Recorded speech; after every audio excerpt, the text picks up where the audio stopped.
Assalamualaikum warahmatullahi wabarakatuh. Saya Indri Apriliani dari kelas Ilmu Komunikasi. Di video kali ini saya akan membahas tentang film tahun 2010 yaitu berjudul The King's Speech. Nah, di sini saya akan menganalisis tentang film ini sesuai dengan teori-teori public speaking dan komunikasi. Jadi jangan lupa like, komen, dan subscribe. Semoga video kali ini bermanfaat untuk kalian.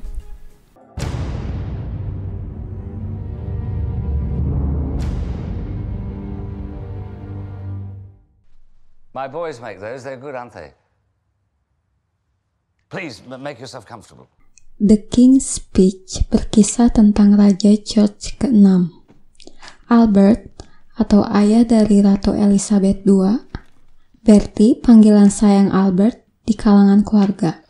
Sepanjang hidupnya, tak pernah berpidato di depan umum. Trauma masa kecil membuatnya gagap dalam berbicara.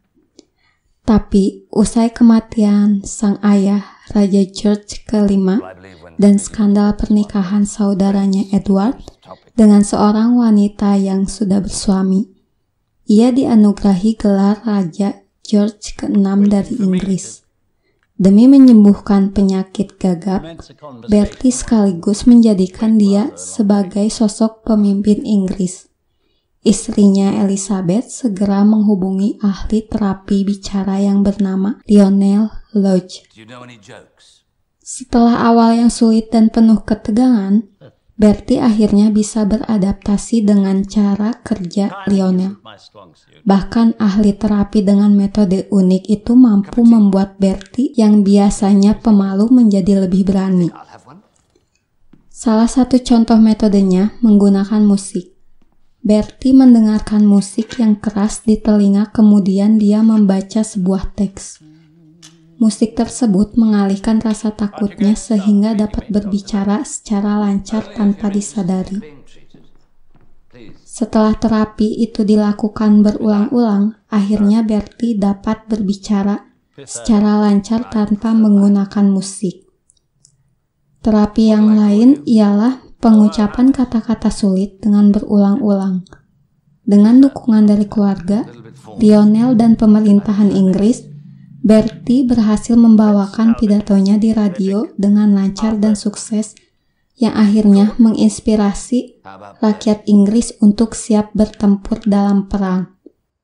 Only my family uses that. Perfect. In here, it's better if we're equal.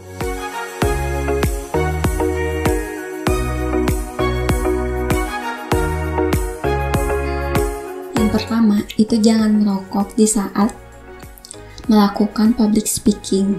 Jadi kita tuh sebagai MC misalkan jangan merokok di depan umum. Itu mungkin sebagian orang itu kalau merokok agak menenangkan dan membuat kita rileks. Cuman terdengar agak aneh gitu ketika kita berbicara di depan umum tetapi kita merokok dulu gitu.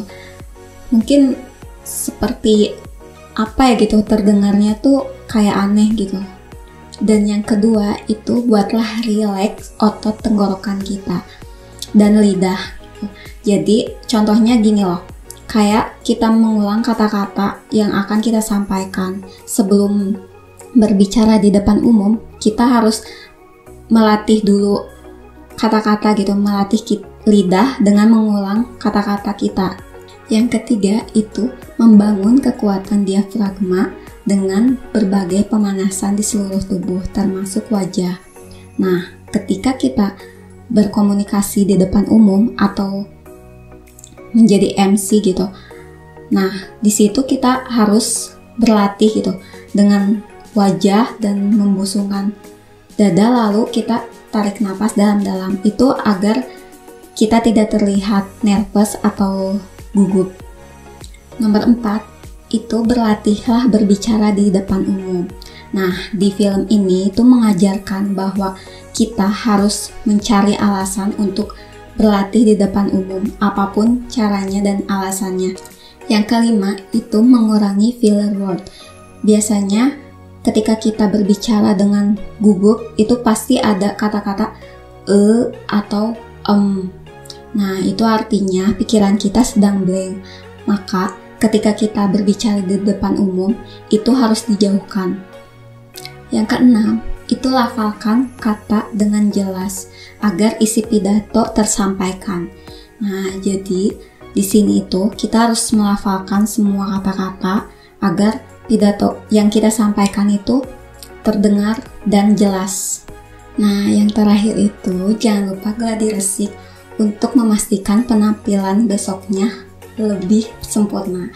Nah, sebelum kita tampil nih di depan umum, jadi kita harus berlatih dulu agar lebih sempurna dan terus berlatih agar acara itu lebih sempurna lagi.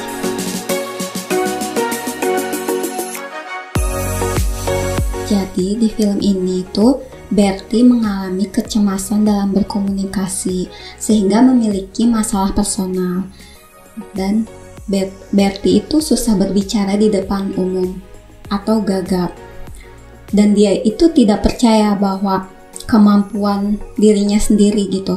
Jadi Bertie itu sebenarnya punya kemampuan berbicara di depan umum, tetapi dia tidak percaya bahwa dia itu mempunyai itu. Nah, teman-teman, tadi itu adalah video presentasi saya. Mohon maaf apabila banyak kekurangan dan salah kata. See you next time. Dadah.